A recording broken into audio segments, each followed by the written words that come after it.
Hello mga ka-farmers! Welcome back to my channel. So for today's video mga ka-farmers ay i-share ko po sa inyo itong isang dahilan kaya mabagal po yung pagbigat at paglaki ng ating mga baboy.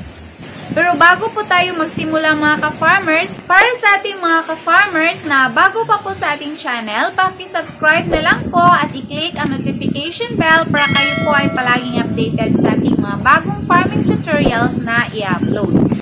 Huwag niyo din pong kalimutan na mag-like, comment at share para malaman din na iba nating mga ka-farmers. Hello po sa ating mga subscribers and viewers. Maraming salamat at God bless po sa inyong lahat. So, for today's video mga ka-farmers ay napaka-importante po na i-share ko sa inyo na topic. Dahil napapansin ko kasi mga ka-farmers, kadalasan kasi sa mga backyard hog raisers ay hindi po ito alam. Meron kasing mga backyard hog raisers, mga ka-farmers, na wala pang masyadong ideya sa gawain na ito. So, karamihan po sa atin mga ka-farmers ay nakakapansin po na panay po yung pagpapakain natin sa ating mga alaga. Tama po yung dami na pinapakain natin. Tama po yung pinapakain natin mga ka-farmers, pero wala pa ring improvement ang ating mga baboy. So, napapansin natin parang ang payat-payat nila. So, bansot po sila tingnan mga ka-farmers. So, yung cause pala nito ay ang mga bulate. Napapansin ko kasi yan mga ka-farmers dito sa mga bihik ko. Ito sila.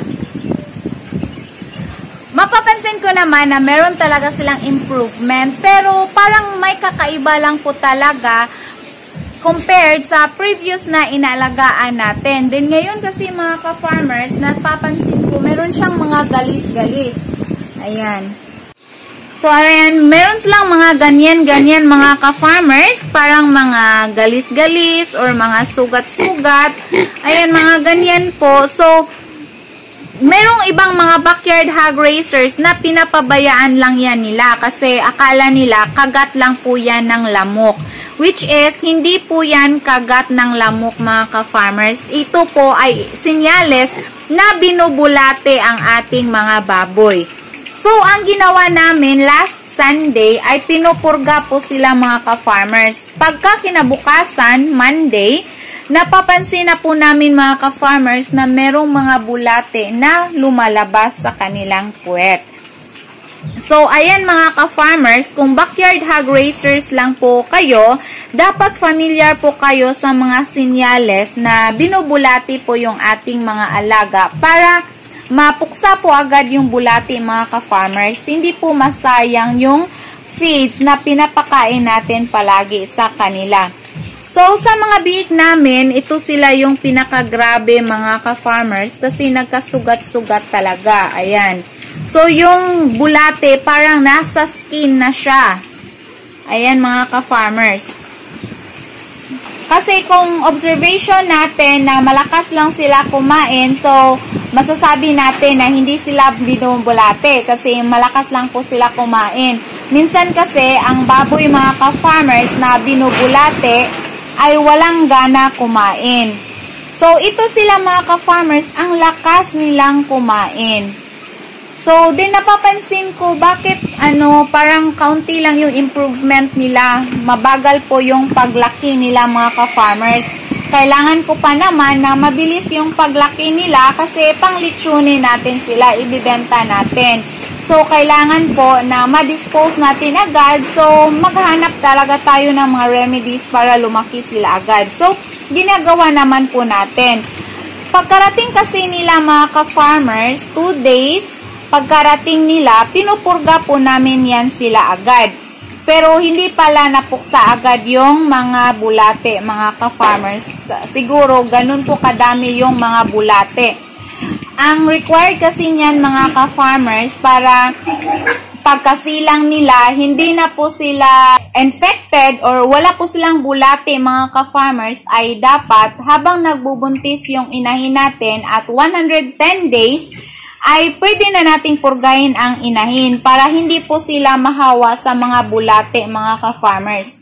Pero ito kasing mga baboy na ito, para silang laking bukid, mga ka-farmers. So, siguro, yung may-ari ng inahin, hindi siya ganon hindi siya kaganon ka maalaga. So, basta mabubuntis lang yung inahin, so okay na yon. Pero dapat po talaga na at 110 days or pataas, pwede na po nating purgahin si Mama Pig para hindi po maapektuhan ng bulate ang ating mga alaga. So, suspetsya ko po mga ka-farmers, nung isinilang po sila, meron na po talaga silang bulate sa kanilang katawan. Kaya, ganun na po kadami at hindi po madaling napuksan natin nung bagong walay pa po sila.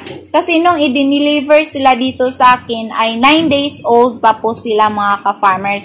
Ang liit-liit po nila. O kaya pala, ayan, panay pagkasugat-sugat sila kasi infected sila. Meron silang mga bulate mga ka-farmers sa loob ng kanilang katawan. Merong ibang hog raisers na yung mga ganyan mga ka-farmers, ayan, pinapaliguan nila at sinasabunan. Pero hindi po yan makuha ng sabon at tubig mga ka-farmers kasi hindi po yan kagat ng lamok. Ano po yan? Mga bulate. So, parang kinakain na po yung skin nila sa mga bulate mga ka-farmers. So, what we did last Sunday, pinupurga na naman namin sila kasi timing din na mag-transition na tayo ng starter. So, natapos na po sila sa pre-starter. So, kailangan din naman nating magpurga mga ka-farmers. So, napurga na po natin sila. At after 3 days, pag mayroong vacant time yung asawa ko po, mag-i-inject na naman tayo ng vitamins. So, yan po ang dapat ninyong bantayan mga ka-farmers dahil hindi kasi sa lahat ng oras ang baboy na binubulate ay walang gana kumain. Then, meron ding ibang baboy na binubulate mga ka-farmers ay palaging may muta yung kanilang mata. So, isa din yan sa sinyales na binubulate ang ating mga baboy. So, kung mapapansin nyo yan sa inyong mga baboy mga ka-farmers, kailangan nyo po na purgahin agad. Sa purga naman mga ka-farmers, dahil alam ko na hindi naman lahat ng mga backyard hog raisers ay alam agad kung paano ang pag-inject ng purga. Which is effective sana yung injection mga ka-farmers dahil direct po siya sa bloodstream. Kaso, hindi po natin yan ma-force kasi hindi lahat ng backyard hog raisers ay alam ito at kung hindi pa expert sa pag-inject mga ka-farmers, baka madisgrasya pa po yung mga baboy ninyo. So, kung wala kayong malapit na technician mga ka-farmers, pwede po na powderize na lamang po yung purga na gagamitin nyo. Merong latigo mga ka-farmers. At kung gusto nyo po talaga ng injection pero hindi pa kayo nakatry mga ka-farmers, mas mabuti po na tumawag kayo ng technician. Yung mga feeds na gamit ninyo mga ka-farmers, meron po yung mga technician. So, pwede po na doon po kayo tumawag at magpaturo kayo actual mga ka-farmers. Merong mga ibang ka-farmers tayo na nagsasabi na gagawa tayo ng tutorial kung paano ang pag-inject ng purga. Actually, meron na po ako mga previous video niyan, pero iba po talaga yung merong nag-execute na personal po kayong nakakita mga ka-farmers at pwede kayong makatanong agad kung bakit yan ay ginagawa, kung ilang dosage ba yung purga na i-inject natin. Iba lang po talaga yung nanonood lang po tayo sa video. Mas mabuti po talaga yung actual.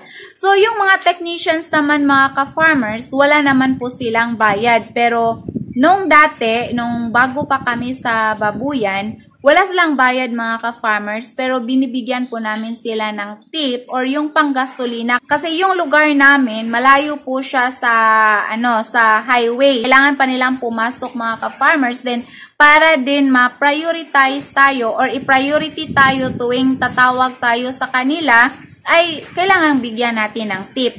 Dati kasi mga ka-farmers, lalo na po yung bago pa po kami sa pag-iinahin, nagdepend po kami sa technician. So, tuwing nanganganak yung baboy namin, tumawag kami ng technician mga ka-farmers. So, ganun po kami kagastos.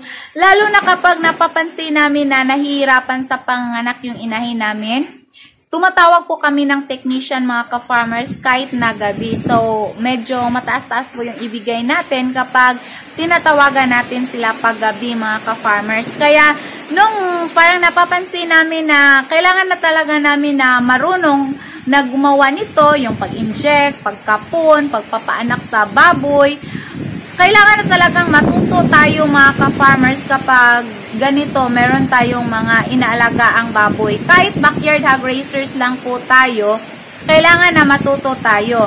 Yung mga ibang farms, yung mga malalaking farms, of course, meron po silang mga maintenance na gumagawa dyan na siniswelduhan talaga nila. Which is nasasabi natin na mga talagang expert na yon kasi afford na nila mga ka-farmers na mga maintenance or mga caretakers na mga expert na po talaga sa pag-aalaga ng baboy.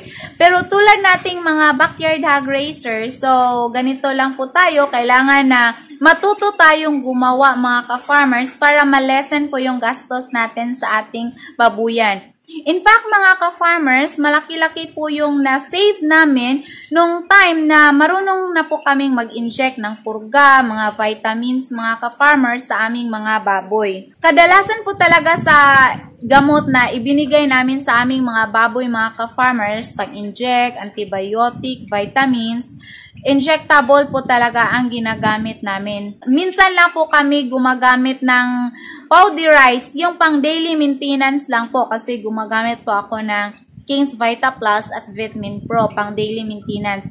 Yung asawa ko po mismo yung mag-inject mga ka-farmers. Ako, nakatry ako pero natatakot ako na maputol kasi yung needle mga ka-farmers. So, mas mabuti na yung asawa ko po yung gagawa niyan. So, I know, meron tayong mga ka-farmers na magtatanong which is better ba? Yung purga na powderize or yung injectable ba? Of course, ang masasabi ko po talaga mga ka-farmers, injectable po yung effective para sa akin kasi direct po siya sa bloodstream.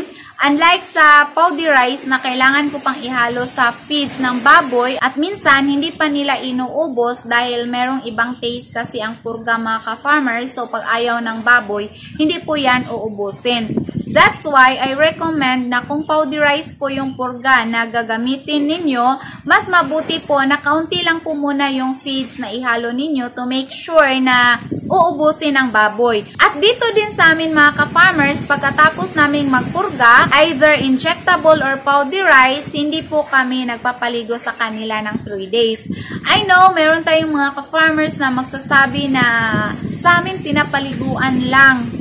Bakit sa inyo hindi? Baka anong mangyari sa baboy daw namin. Dito kasi sa amin, yan po ang nakasanayan. And so far, okay naman po ang mga baboy ninyo. So, depende na lang po talaga mga ka-farmers kung ano yung nakasanayan natin. So, yun po ang mga dapat ninyong tandaan mga ka-farmers na kung yung baboy ninyo ang lakas kumain, merong mga sugat-sugat na mga galis-galis sa kanilang skin mga ka-farmers, isa po yan sa rason na binubulati ang ating mga alaga, lalo na po kung mabagal ang kanilang paglaki. So, sana po ay makatutulong sa inyo ang videong ito mga ka-farmers. Huwag nyo lamang pong kalimutan na mag-subscribe at i-click ang notification bell para kayo po ay palaging updated sa ating mga bagong farming tutorials na i-upload. Huwag nyo din pong kalimutan na mag-like, comment at share para malaman din na iba nating mga ka-farmers. Thank you for watching. Happy farming. God bless everyone. Bye-bye!